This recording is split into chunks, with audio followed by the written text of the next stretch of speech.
सम्पूर्णमा नमस्कार। आज चाहिँ हामी फुपूको घर जाँदैछौँ। फुपूलाई थाहा छैन हामी आउँदैछौँ भन्ने होइन। उहाँले कस्तो आउँछ त अब कस्तो आउँछ उहाँको रियाक्सन होइन। हामीले तपाईँलाई उहाँको घरसम्म गएको भिडियो देखाउँछौँ है त। उहाँले कस्तो रियाक्सन दिनुहुन्छ त्यो पनि हेर्दै जानु होला है त। हामी अब घरमा छौँ, अब हामी निस्क्यौँ है त साथी। ल हामी जाँदैछौँ है त फुपूको घरमा। ल है त साथीहरू, हामी चाहिँ डोगरे चोकमा आइरहेका छौँ। अब हामी जाँदैछौँ होइन। अब कतै खोला हो होइन फुपूको घर। कतै जानु है कृष्ण मन्दिर। यो कृष्ण मन्दिरमा आइपुगेका छौँ है त। अब यहाँबाट धेरै टाढा छैन, नजिकै छ फुपूको घर। यही हो मन्दिर, देखिरहनु भएको छ तपाईँहरूले। ल है त साथीहरू हामी जाँदैछौँ।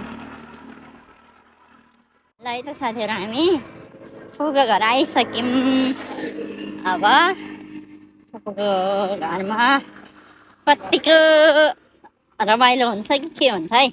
ल यही हो है घर, देख्नुभयो नि। फुपूले देख्नु पहिल्यै फुपूलाई थाहा थियो क्या हो क्या हामी आउनु लाग्यो।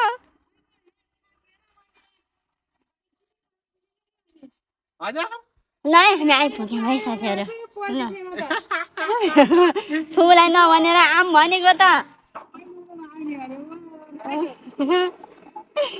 ल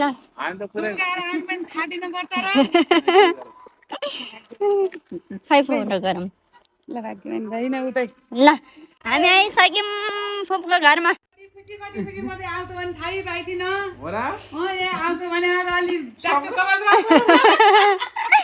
ट्याक्क पर्नु भएको त फुपू। एकदम राम्ररी हुनुहुन्छ।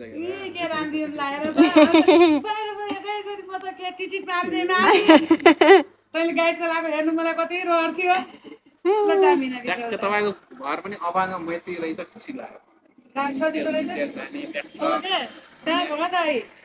भदै बुवाले यस्तो मन पराउँछिन् गरे अनि औषधि नछिटेका औषधि तरकारीहरू त्यही त नि फुपू पछि टिप्दैछु।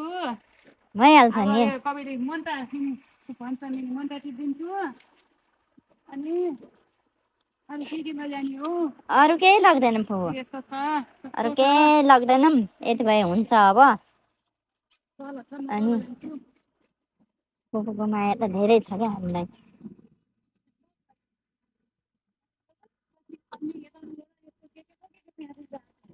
त्यही त नि। अँ त नि। ल त जा फेरि फेरि आए आउँदै गरे है। हुन्छ हुन्छ फुपू। केही लाग्नु पर्दैन। आयौँ, भेटघाट भयो, राम्रो भयो। आउनु होला तपाईँ पनि आउनु ल। हुन्छ फुपू ल। नास्ता खायौँ त अब यो मतलब पनि खाने होला। अब फेरि साथीहरूसँग भेट गर्ने आउँछौँ। निकाल्ने बेला हुन्छ फेरि एउटा गएर यस्तो भाँडा ल